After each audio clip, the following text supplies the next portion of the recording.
खबर शामिल करते हैं सरगोदा की तहसील सिला वाली से हमारे नुमाइंदे मोहम्मद सरफराज की रिपोर्ट के मुताबिक सिला वाली की गल्ला मंडी में वाक़ बिस्मिल्लाह ट्रेडर की बलाई मंजिल में रात तकरीबन 8 बजे आग भड़क उठी और दूसरी मंजिल में मौजूद उद्वियात और फर्नीचर वगैरह को आग ने अपनी लपेट में ले लिया। आग लगने की इतला मौसूल होते ही इमदादी टीमें फायर ब्रिगेड, रेस्क्यू 1112 और थाना सिला वाली से सब इंस्पेक्टर राना इकबाल अपनी टीम के हमरा मौके पर पहुंच गए और फायर ब्रिगेड के अमला ने आग पर काबू पा लिया। बिस्मिल्लाह ट्रेडर्स के मालिक अब्दुल कयूम ने कहा कि दूसरी मंजिल पर कोई भी बिजली का कनेक्शन मौजूद नहीं।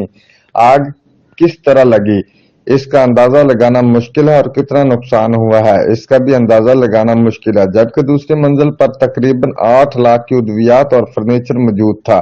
शुक्र है कोई जानी नुकसान नहीं हुआ। आवाम ने अहकाम बाला और एसी सिलावाली से मुतालबा किया है कि तहसील सिलावाली में फायर ब्रिगेड की गाड़ी बहुत पुरानी है, लिहाजा जदीद फायर ब्रिगेड की गाड़ी सिलावाली को मुहैया करवाई जाए।